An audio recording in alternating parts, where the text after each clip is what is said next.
آج بڑا ایک اہم دن منایا جا رہا ہے. ہماری کوشش یہ ہوتی ہے کہ ہمارے شو میں ہم تعلیم سے جڑا، صحت سے جڑا کوئی نہ کوئی سیگمنٹ ضرور شامل کرتے ہیں. تو آج دنیا بھر میں دمے سے بچاؤ کا عالمی دن منایا جا رہا ہے، جسے ایزما بھی کہا جاتا ہے. اس کا مقصد اس بیماری سے متعلق آگاہی دینا ہے، علاج کی روک تھام، کیا اقدامات کیے جا سکتے ہیں، اپنے لائف سٹائل میں کیا چینجز لائی جا سکتی ہیں، کیونکہ موسم بھی بدلتا رہتا ہے. موسم کے بدلنے کے ساتھ ساتھ ہم دیکھتے ہیں کبھی کبھی یہ بیماری جو ہے ایگریویٹ بھی ہو جاتی ہے. دیکھیں موسم تو ایک فیکٹر ہے ہی ہے. مجھے ایستھما ہے، میں ایک ایستھما کا مریض ہوں، دمے کا پراپر.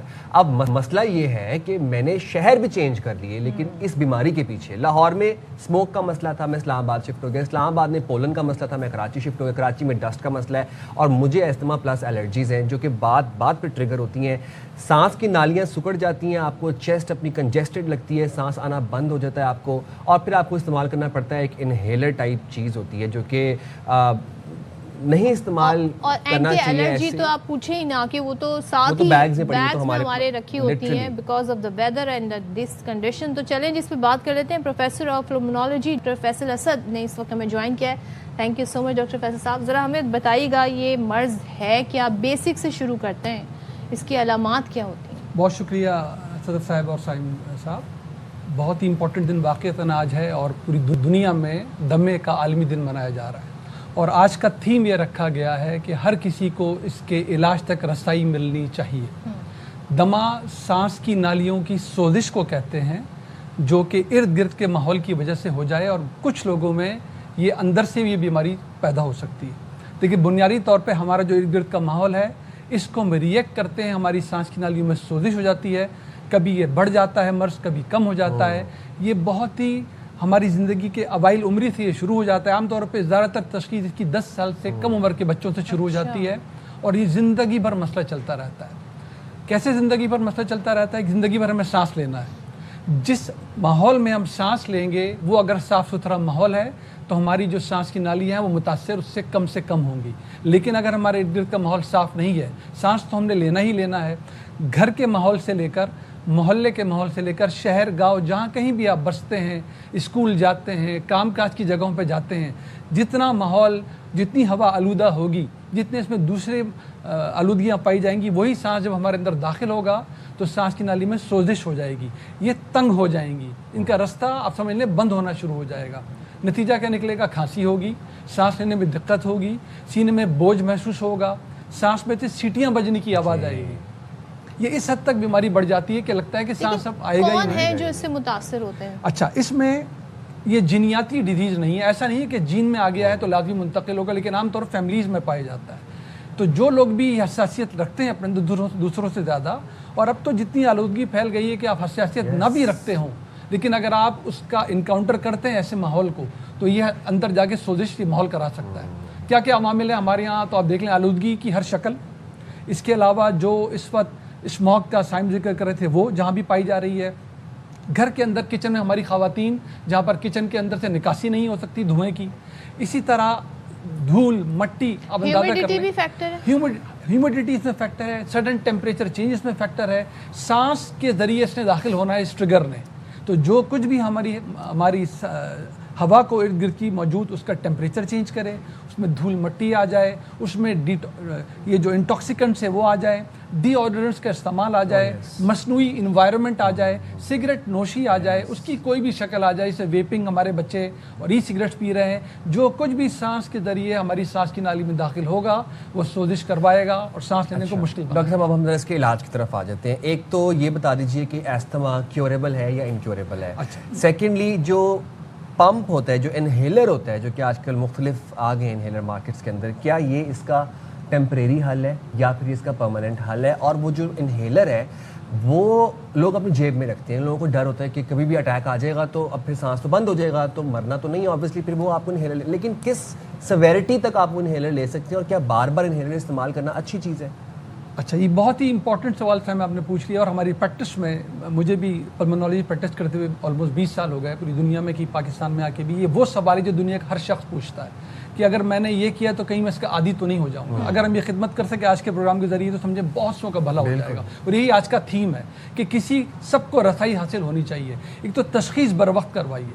اگر آپ کے بچوں میں ہو رہا ہے تو اس کو مستند ڈاکٹر کے پاس لے کے جائیں, بڑوں میں ہو رہا ہے مستند ڈاکٹر کے پاس جائیں.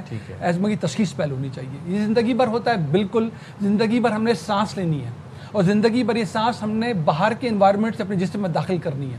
لہذا جو یہ کہتا ہے کہ ایزما کیوریبل ہو جائے گا, دراصل اس کو اس کی سائنس کے بارے میں علم نہیں ہے. تو یہ بات یہیں پر ہمیں ٹھیک کر لینی چاہیے.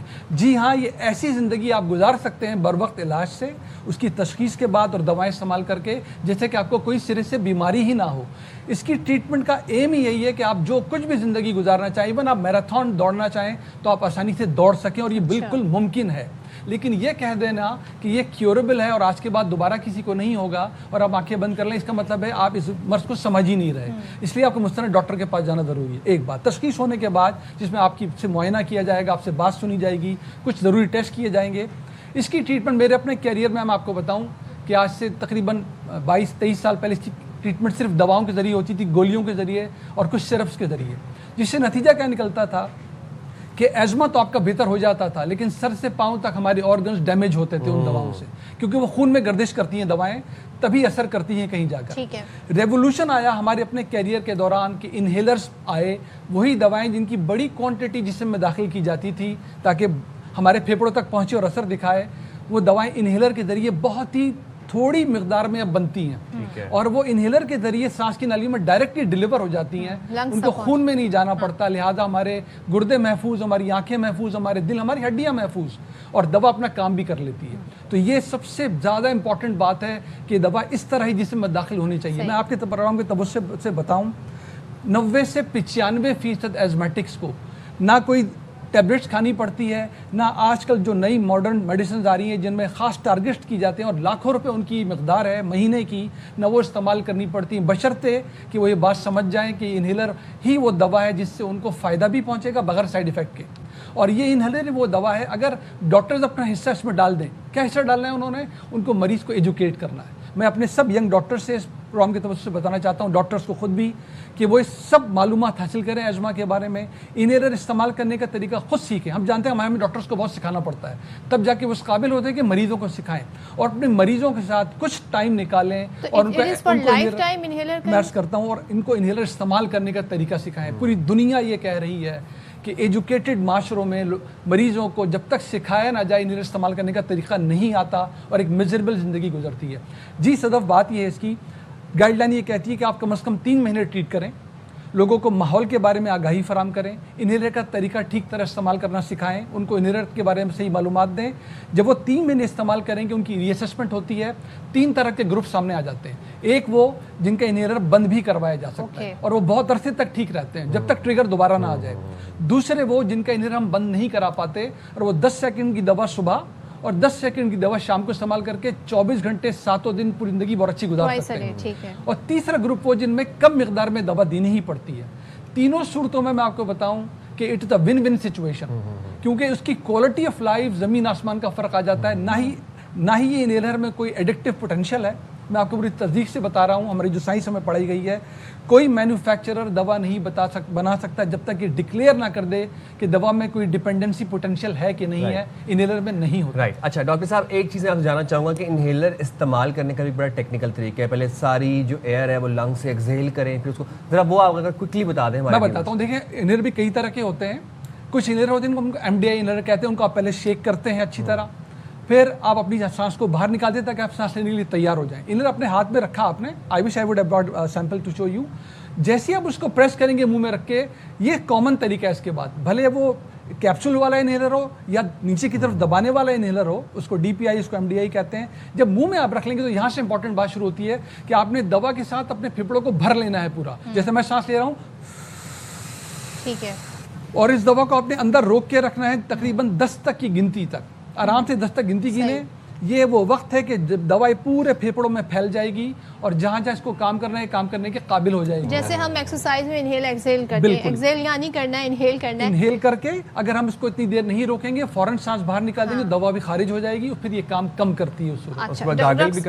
اس کے بعد آپ نے اپنے گلے کو صاف کرنے کے لیے صاف پانی سے اچھی طرح غرغرہ کریں پانی کو. واٹ ایلس زندگی میں اور کیا لائف سٹائل میں چینجز لے کر آئیں تاکہ اس سے محفوظ بھی رہا جا سکے؟ بالکل صرف یہ سب سے امپورٹنٹ بات ہے. انفیکٹ ہم نے کہا ماحول ہے جو سب کچھ کر رہا ہے.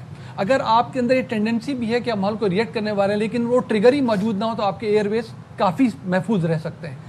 گھر سے شروع کریں, گھر میں صاف ستھرا ماحول رکھیں, دھول مٹی سے بچنے کا جتنا امکان ہو وہ کریں. ہماری خواتین اگر خود صفائی کرتی ہیں اپنے ناک اور منہ کو ماسک پہن لیں صفائی کرتے وقت. کچن سے شروع کریں, کچن میں جو دھواں ہوتا ہے ہماری خواتین کو سامنا کرنا پڑتا ہے اس کی نکاسی ہونے ایگزاسٹ فین کا استعمال کریں.